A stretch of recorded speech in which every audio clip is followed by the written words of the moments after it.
All right, hello. My name is Vasilios Kosmakos. It is Wednesday, May 24th, 2023. Who does the pleasure with us speaking with today? Yes, good morning. My name is Lance David Hart, and I live in Pugh, St. Johns County. Great. And this is part two of an interview I'm conducting with Mr. Lance Hart. So you had mentioned that there's a couple corrections you wanted to make or a couple clarifications. Yeah, some clarifications as we were talking last week. I was talking about changes that were occurring, with some of the rules in Tallahassee, and an example of the result of one of the legal aspects of things that had changed, as in my experience of working in the 80s and going into the early mid 90s, with things that were occurring that changed how our agency was able to implement or develop new rules to further our mission. And one of those was that I mentioned Margaret Urchella. I'm probably mispronouncing her name. Actually, I've got a note here, make sure I've got it right. Her last name is spelled Hurchalla,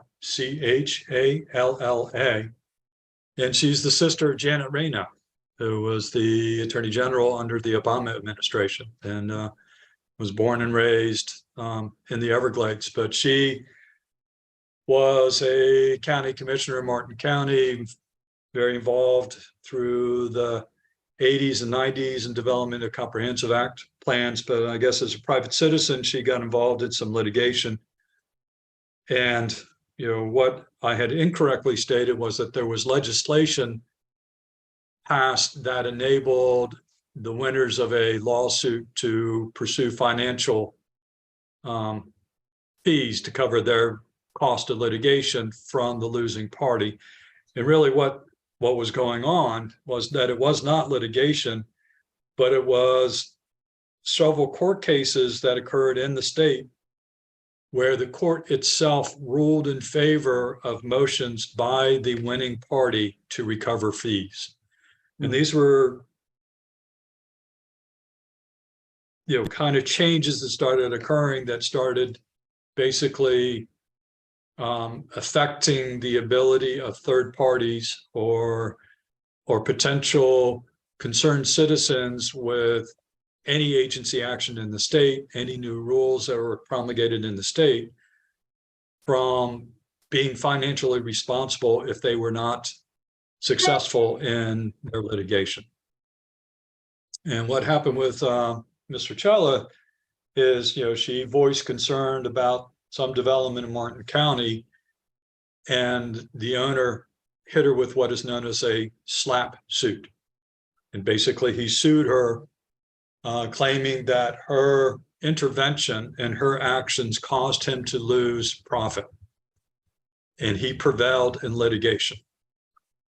And she was hit with a pretty monumental financial settlement that accounted for millions. I'm not going to quote exactly what it was. And she ultimately, appealed that all the way to the Supreme Court.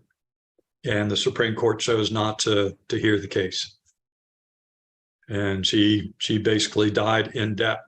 And I don't know what's happened to her estate, but the first thing I needed to clarify is that what is known as SLAPP suits is not the result of any legislation.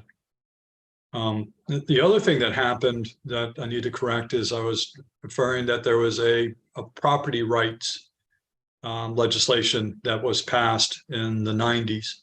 And I think we were kind of skewing towards, a shift in party dynamics in Tallahassee with the legislature. So in 95, there was what was known as the Burt Harris Act, which was the property rights, known as the Property Rights Act, that was passed, that basically established that if any government entity in the state of Florida, from local government to special control districts to state government, implemented a new rule that was determined to cause, there's a key word for it, financial harm but a burden of financial harm with their ability to develop the property as they deemed appropriate, they were to be awarded compensation by that state agency. So in my conversation, when that act was passed, that put a pretty significant test for any government entity to promulgate a new rule.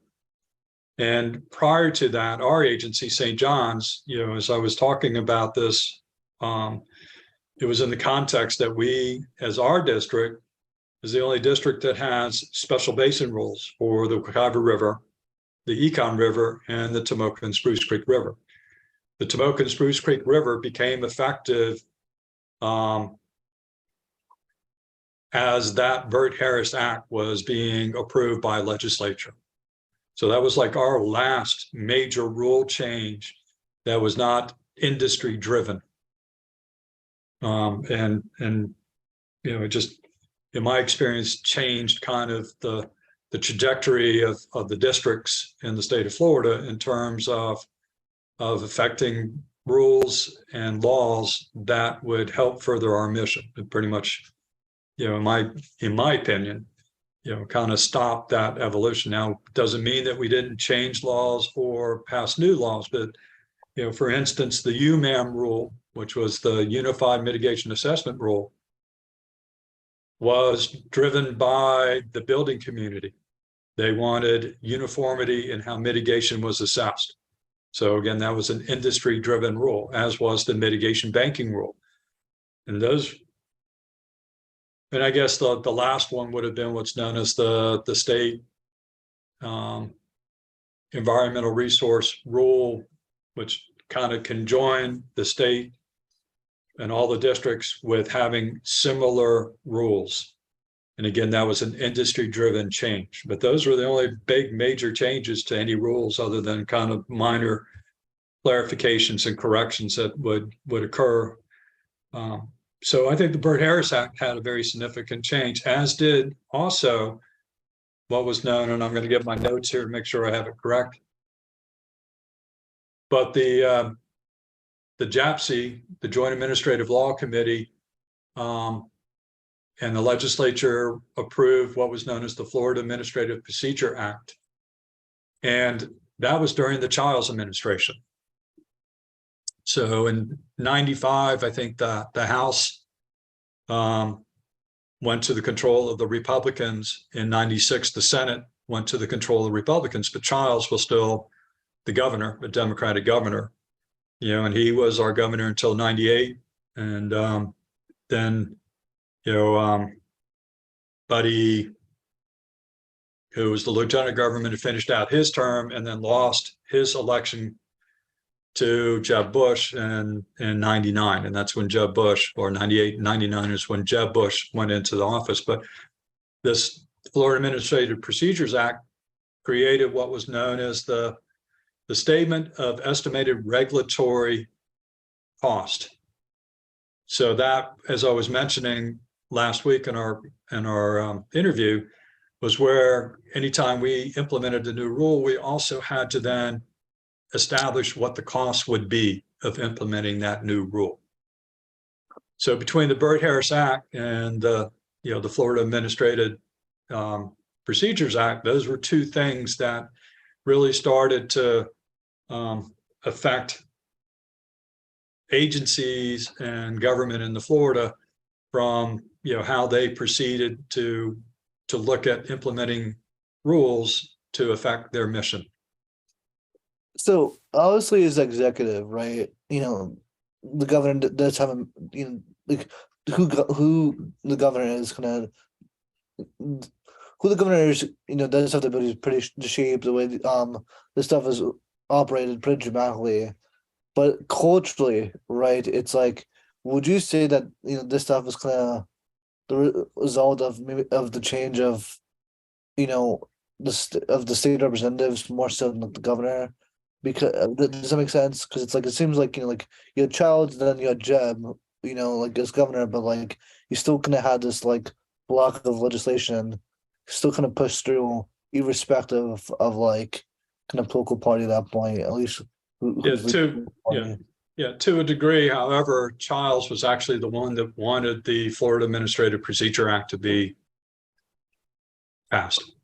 So he requested legislature look at it, and they in '95 passed a law that he vetoed, and then he appointed a committee to look at it again, because he had, and there's a very good legal review done by, and I'm going to give you a name again.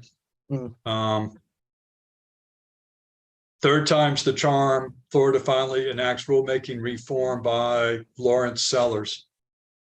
He wrote Mr. Hart, give me 1 second. Let me close my door. Yeah, sure.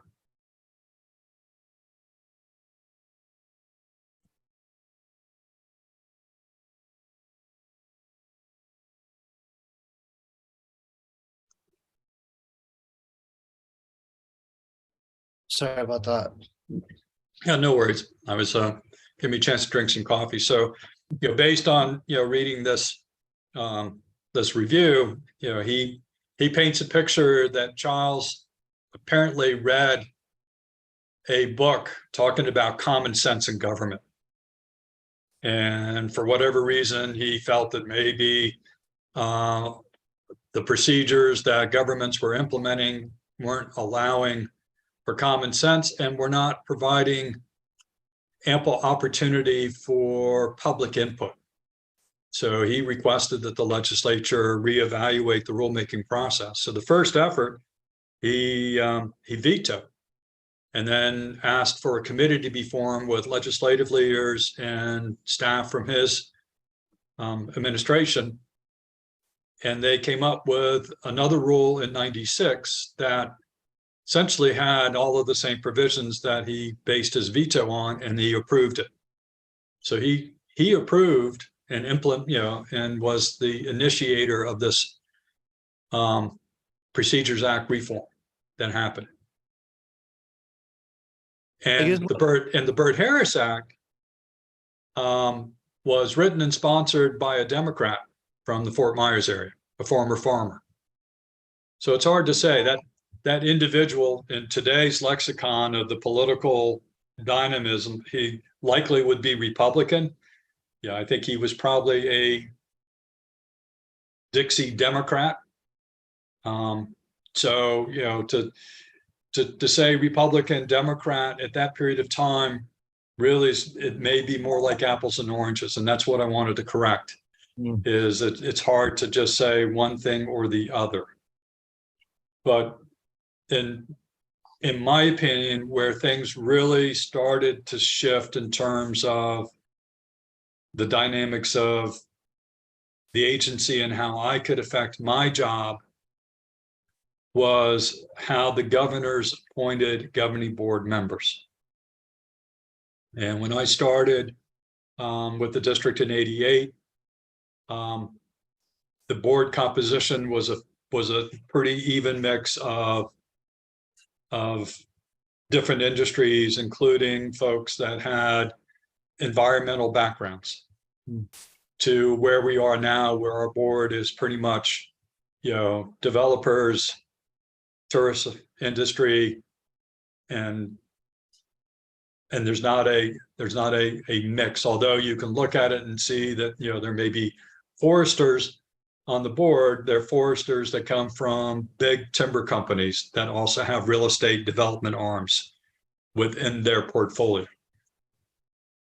I mean, also, I think as we kind of know that, there's a difference between having like a normal pine savanna and then having a loblolly pine plantation, right? That can has radically different effects on recharge and everything else. So it's like, not all forests are equal. You mean? That's right. That's very correct. Yeah. Huh. So those were the kind of things that were going on. So when I started with the district, I guess my point is that we were really growing and pulling in a lot of new responsibilities. I just, after I was, finally moved in as the supervising RS, we got delegated the state's dredge and fill program as the as the experimental test case to see if there could be delegation. We implemented these, the Wekiva rule and then the econ rule, which established, criteria that, said that you could have farm to uplands that would need to be mitigated. That was a big step from all of the wetland centric criteria that all of the rules in the state had up until that point in time. And then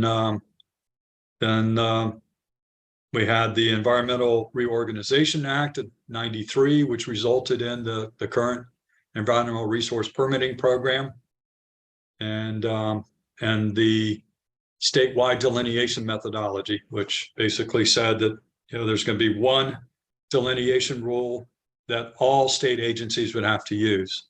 And I was doing my guest lecture at the UF Law environmental law classes. That was one of the stark things to share with folks, that as a consultant, I could flag up to 5 different wetland lines on a property for a property owner in certain counties. So I could flag a federal U.S. Army Corps line based on their rules. Then I would flag a dredge and fill state wetland line for those wetlands that were waters of the state. Then I would have a water management district methodology. So I could have another totally different line for the water management district. If the development was in some of the counties that had their own rules, they would often have their own delineation methodology. So that's the 4th line that I would have to flag. And if the development was big enough to need a DRI, development of regional impact, the regional planning councils had their own delineation procedures in parts of the Florida. So there were places that I would have 5 different wetland line criteria to consider and could end up with 5 different wetland lines. Would you say that that model was more effective in terms of like how much it protected the environment as opposed to the monolithic kind of like standards that you just mentioned? Or discuss the differences between those 2 methodologies. Yeah, and again, this is, in my opinion, it created chaos and conflict. I remember representing a client and going into a meeting with a representative of the department, having negotiated with the Corps, which had at the time probably the more expansive wetland line and criteria, and had an approval from the Corps on how to mitigate wetland impacts, and had the DEP person look at me and just go, okay, well, that's the Corps' mitigation. I want my mitigation for the state. So you got to give me something else. So, as a developer, it didn't change the plant community. It's just that it was one agency in their rules and another agent in their rules. So in this one example, I was having to create 2 different separate mitigation plans that could not be the same. Did one kind of like, I would imagine federal supersedes state, right? No. No, it does not. Interesting. It does not. They are 2 distinct, at that time, 2 very, well, still are 2 very distinct procedures with 2 distinct criteria. So in a situation like that, right, you present the 2 plans, right? How do you pick what, who picks which one works, and how do you pick which one works, and how do they pick which one works? Each had to stand on its own merit to be approved by each agency independently. So I had a mitigation plan for the Corps, and then I had to create a whole separate different mitigation plan with a different action. So for example, I may have done wetland creation for the Corps to offset the wetland impacts. And then for the DEP, I may have had to have gone to an offsite property to buy wetlands, even though the same area in essence was being impacted. So though, that was kind of the extreme, but that's the kind of situation that could be created. I mean, it just seems like, needless bureaucracy. I mean, frankly, wasteful resources and time. Right. And that's what the legislature recognized, and that's why they developed, the Environmental Reorganization Act, so that at least with what they could legislate was any actions in the state of Florida. So they basically said, if we're going to have a methodology to delineate wetlands in the state of Florida, any state agency, water management district, and local government that is delineating wetlands needs to use this methodology. And of course, some local governments, county governments still have their own methodology, but if the state or the district has issued what we call a formal wetland determination, or we have set a line, then those local governments are bound to that line. And those formals go with the property. So any entity or future landowner, as long as that formal is valid, has to adhere to that formally delineated wetland line. Give me a second. I'm going to open up the blind that just fell and just create a little bit more light. Home set.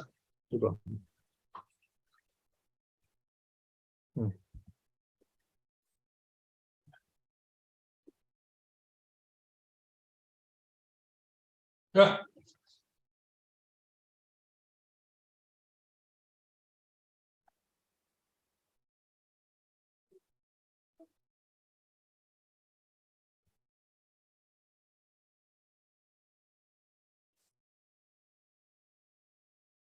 It just started raining again, so it's dark enough. So I'm trying to maximize light and not do these other lights, which will kind of mess up the screen quality. So, yeah, so kind of in a nutshell. So you had mentioned handles what was happening on in the 90s with some of the changes and the dynamics that were occurring.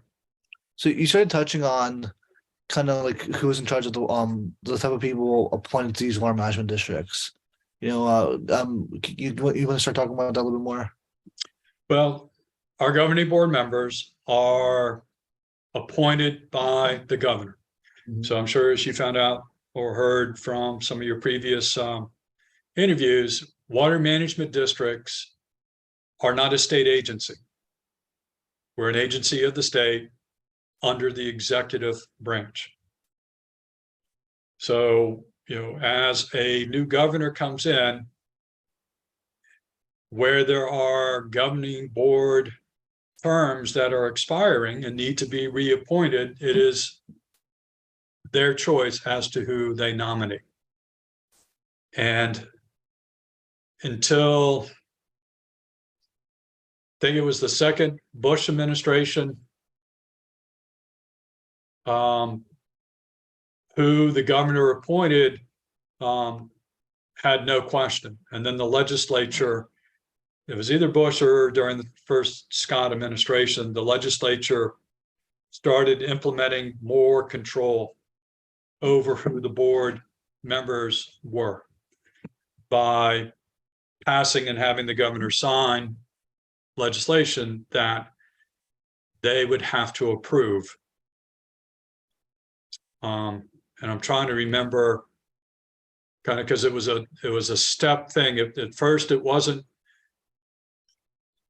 too arduous, and now it pretty much is a very controlled process, at least for our district. Again, because the legislation enabling our district was more controlling than it was for Southwest and from South Florida.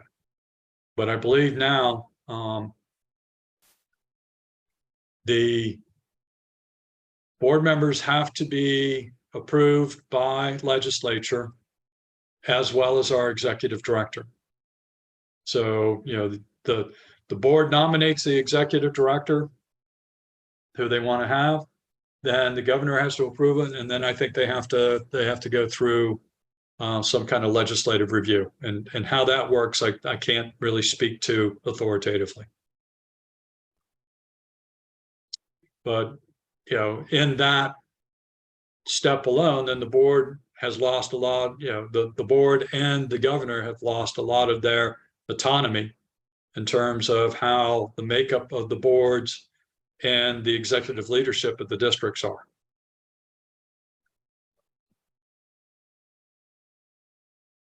So, like when a lot of people look at the water management districts, right, and you see them, and you kind of see the way they're stacked, right? It's like, like a lot of these, a lot of the board members aren't necessarily on that list, right? Or they aren't scientists, they aren't educators, right? They typically, they're, they kind of, it kind of seems lopsided, right? There's developers, there's agriculture interests, right? There's people that directly benefit off making money by being in that position. I mean, it's like it kind of gives a lot, it gives at least me the perception that like, it's kind of like a way to die. Can you speak on that a little bit more? I mean, like, Well, again, this is opinion, but I think it doesn't take much research in looking at the backgrounds of current board members and the makeup of our board today in comparison to the board members and their makeup when I started in 1988 to see that there has been a definite shift to a philosophy and a industry bias.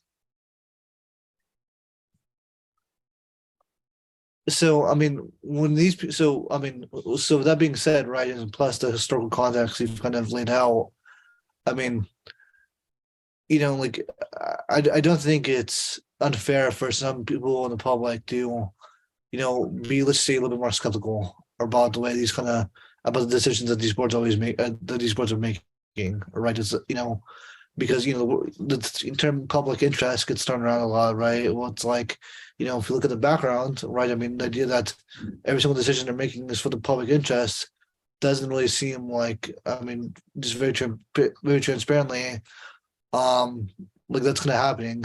I mean, can you speak a little bit more about that? I mean, how would someone from the public, like, I mean, some people from the public kind of have a little bit of the skepticism. I mean, Well, again, it's like any other well founded. it's any other government action. Basically, their voices need to be heard. And as we've talked about, the ability to litigate is very restricted now with the liability issue that the courts have created.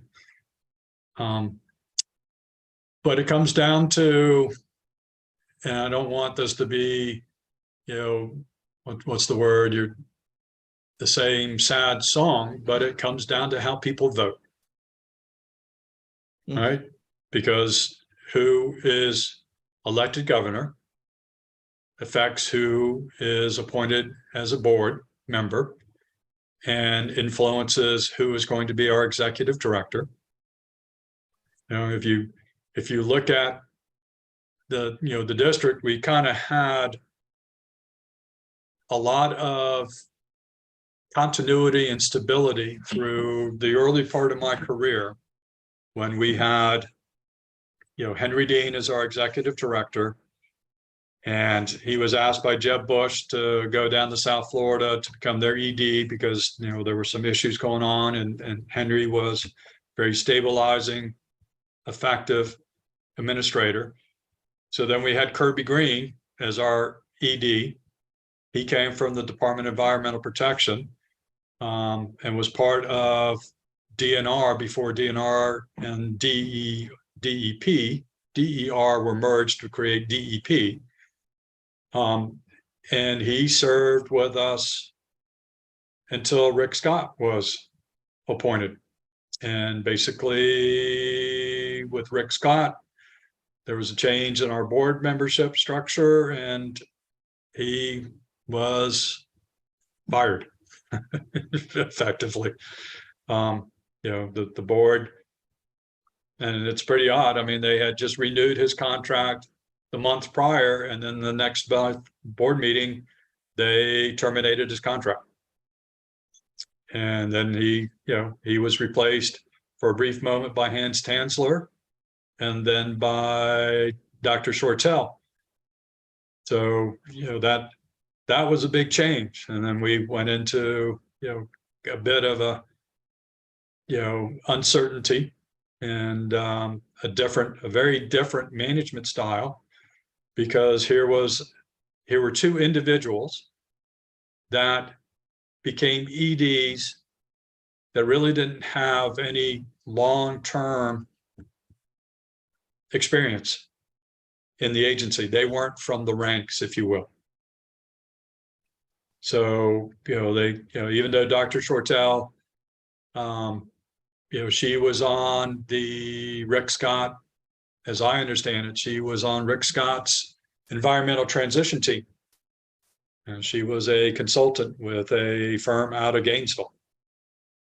And as I understand it, as a result of her working on the transition team, she acquired a position in DEP for a year or so, and then a position as the ED at the Swanee River Water Management District for a year or so, and then became the ED at St. John's.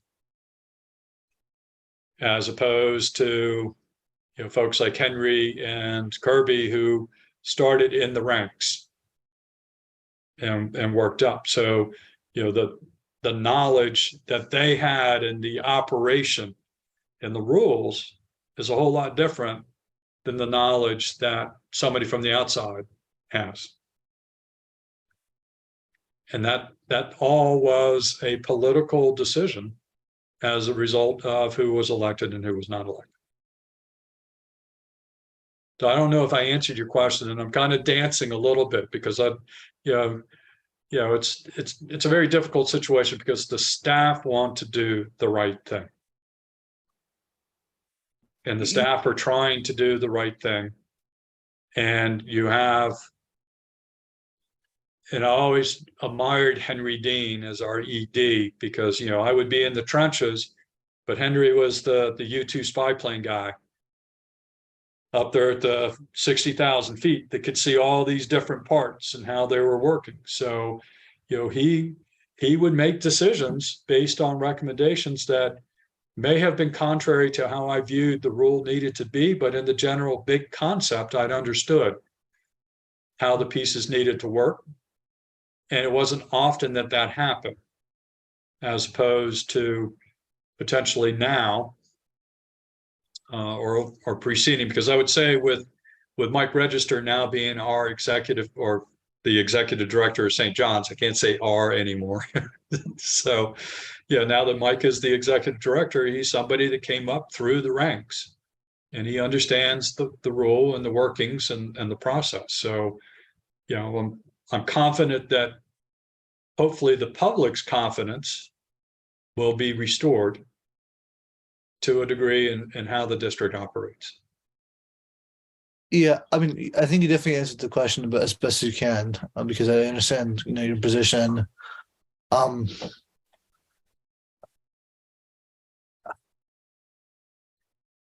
I guess my next question is, kind of everything being said, right?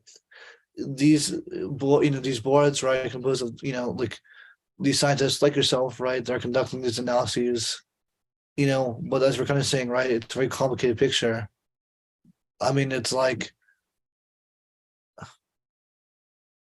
when the water management districts, like any other state agency, right,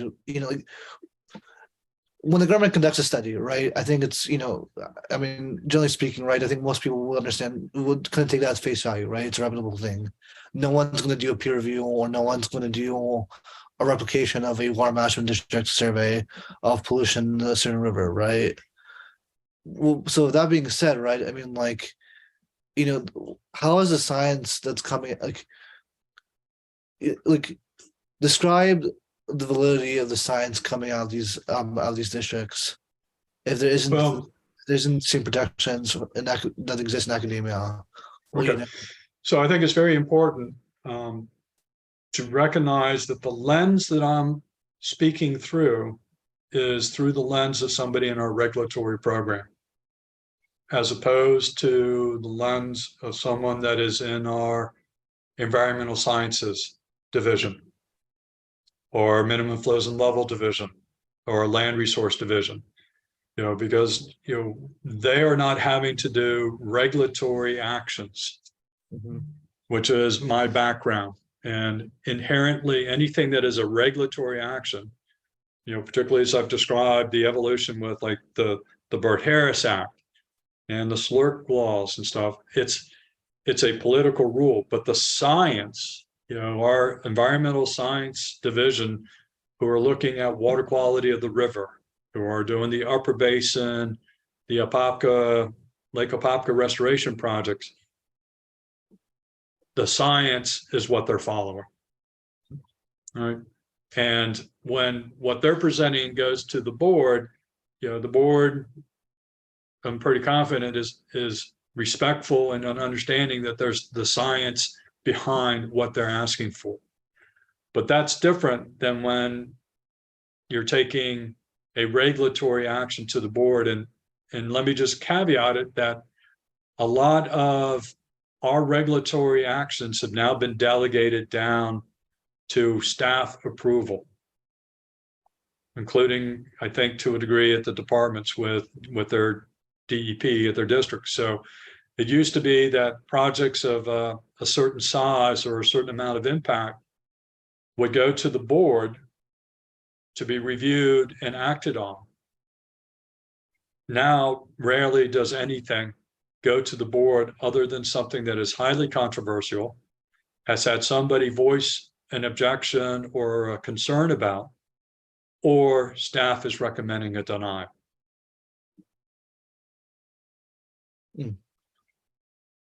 As someone that did deal with more of the regulatory side of things, how much, if any, did public comments or public influence kind of help influence kind of those decisions? Was that something you had to deal with at all? If we received any expression of public interest or concern or objection, then we would treat that appropriately by trying to involve the third parties, whoever was expressing concern, interest, or whatever, with the applicant to try to find resolution. And we are required by law to notify those, and I'm going to just say third parties just to make it easy, so I'm not having to say a lot of words, but any third party, we then are required to notify them of any agency action and so forth. But yeah, they become involved. But then again, just got to remember that their involvement has to now meet that standing kind of provision. And it has the standing has to be based on our rules. So that's where the education of the public is important, and them understanding what role the district plays. So, I have seen, letters and received phone calls of third parties concerned with the project, but their concern has to do with noise and air quality. And that's not under the review of the district. So we can't do anything about that other than to advise them that, that's a local government issue, unless it's something that has to be permitted by DEP. And if it has to be permitted by DEP, then we're not involved in it at all. So their concerns have to be specific to what our authority is. And oftentimes when we do get those kind of interactions, they don't tie into our authority. It has to do with too many cars. It's the wrong development in the wrong place. And that's probably the most common one we get is, this subdivision shouldn't go here, or this commercial center shouldn't go in among this residential area. That's the local government's responsibility. Yeah, that's yeah, and that's often a misperception that the public has with our role. And we get We often get a black eye and blamed for regulatory actions that we take that have nothing to do with our rule criteria. I mean, once the local government approves that something can be built, our role is just to make sure that it doesn't adversely affect water quality, doesn't change the rate of runoff, doesn't reduce floodplain storage. And then if there are wetland impacts, or in the case of our special basins, RHPZ impacts, that they're addressed and appropriately mitigated if those impacts are to occur. And I think that's a really important point you're highlighting, right? So for the audience that's listening, this idea that, understand the hierarchy of kind of how things are done, right? It's like, go, focus, go attack things locally, if you're local municipality, if your local city, and then based upon what the city does, then it's the water management district, then it's the state, right? Yes. So, if you are going to lead a campaign or whatever, right? I mean, that's a pretty important fact to understand. It is. It's very important. And I will just say that I've observed some cases where savvy developers, probably with very astute guidance from their legal counsel, will get their water management district permit first. And then they go to the local government and say, well, see, the district already approved it. Why won't you? And I know some local governments then feel, Obligated. politically boxed in. So the public needs to kind of look at how the game is played. And the more that they understand the processes, the better they will be able to interject. And that, that's the one part, as your question alludes to, is how can the public be involved and not have the veil of skepticism right off of the starting line. Absolutely. And because it's right. I mean, there's misperceptions on both sides. It's like not every single thing the water management district is doing is maniacal and evil and but also, I mean, there's also things that the public is, and the public needs to understand that things are done in a certain way, right? So it's like it's not that things are evil; they're just done a certain way, and that you have to be aware of how things kind of play out. So I mean, I wouldn't necessarily call it ignorance, but there needs to be an understanding on both sides. There's just those misperceptions, and I think Yep. that and I think that we're kind of showing that because I know there's people in the water management districts that do outreach more directly than you, for example, but that's how you kind of fill that gap, right? Just trust and knowledge, And equal application and fair application of the rules. Absolutely. Yeah. So, that's what staff is, trying to achieve. Absolutely. So I think that's it in terms of any questions from me. Do you have and I mean, I guess the last thing I'll kind of ask you is if do you have anything more to add to anybody that's listening? Do you have any final thoughts, any points that I missed that you want to kind of go over, anything of that nature? Well, yes and no, and hard to know what to open to make sure it's not a gaping hole. But I think that if I were to close with anything, is hopefully the public will become more engaged. And I think the critical issues, in my opinion, moving forward for the state and for the water management districts as a whole, is dealing with water supply issues. The Central Florida Water Initiative, and with the cooperative between South Florida, Southwest, St. John's, and the local utilities, is kind of a glimmer of what the future holds for the rest of the district in terms of our water supply generally comes from the Florida aquifer. And if we are still having 1,000 people a day move to this state, water is going to become a big issue.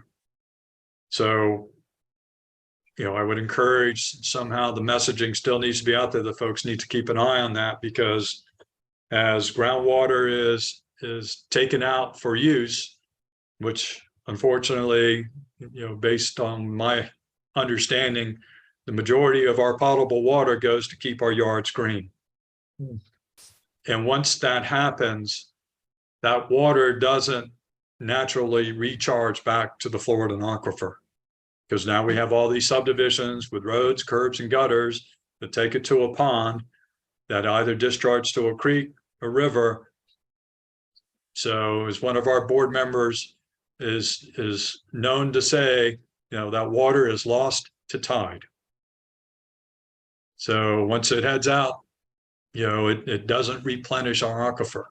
So, we have an output that now is exceeding the input. And that's an issue that needs to, well, I won't say exceeding, but that is an issue that needs to be looked at to make sure that our natural systems, the rivers and the lakes that people want to boat on and fish in, need to continue to be monitored and know that there's a whole connection here. Then you throw sustainability and water level rise. And, in my career in Florida,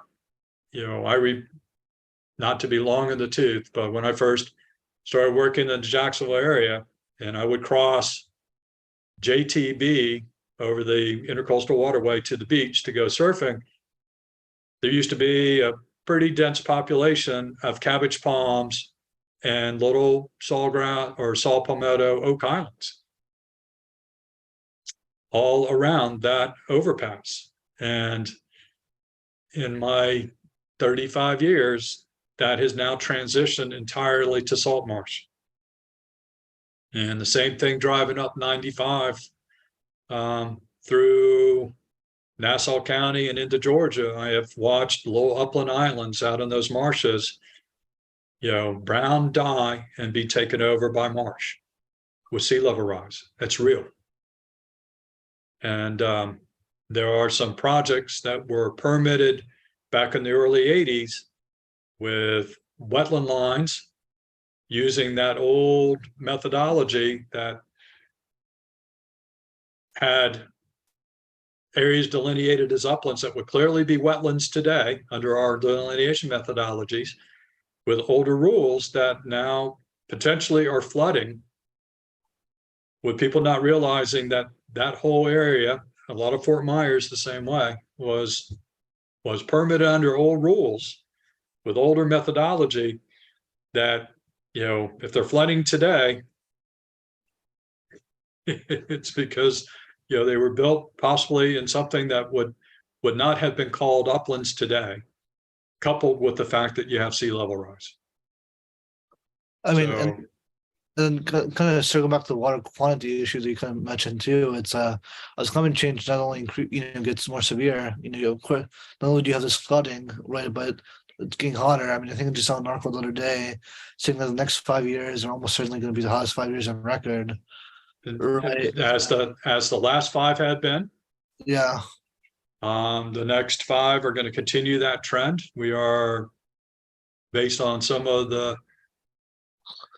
podcast and talk shows I've heard, there's now concern that the warming models have underpredicted the rate and the degree that the planet is going to warm.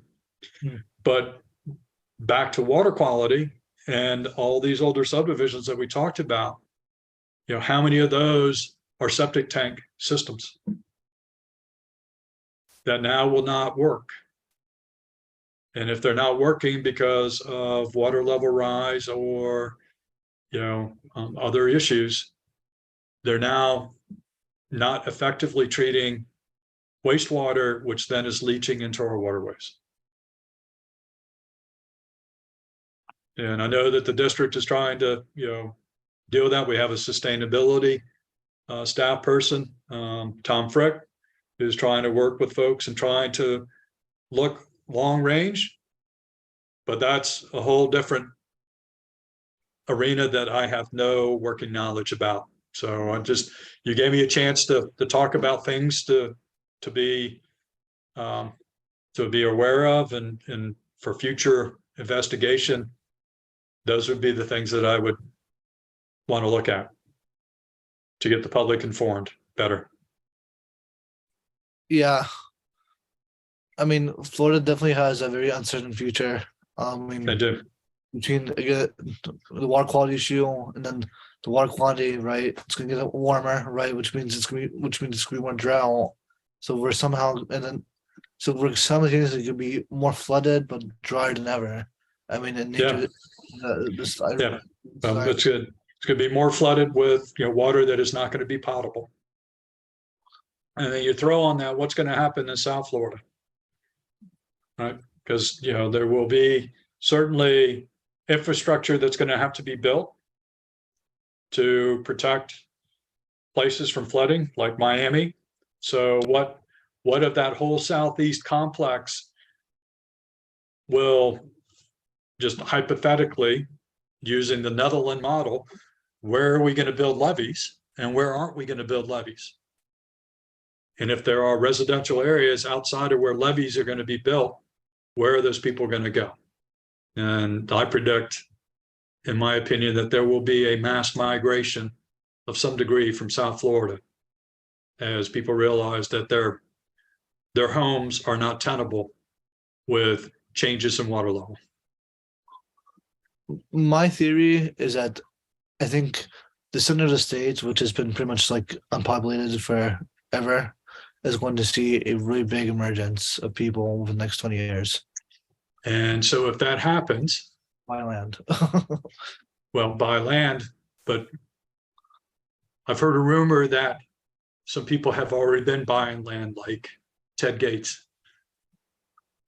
Apparently, I was at a function and met a guy whose business was for a hedge farm or a fund or somebody, scouting and acquiring farmlands for them to expand their farming operations. And he expressed frustration because the I-10 corridor, he had gone in and identified some tree farms and working farms to acquire. They had already been bought by Ted Gates. Yeah. This was 10 years ago, right? So thinking of the districts and their regulatory processes. So if all of that migration occurs to new subdivisions, all of the things that we've just been talking about are going to come into play and affect all of those rural and unpopulated areas of the center of the state on up through, central north Florida. Yeah. There's a couple of things I want to talk to you maybe off the record about, but that's kind of a good place to end. And I think that concludes the interview. All right. Well, thank you very much for the opportunity. And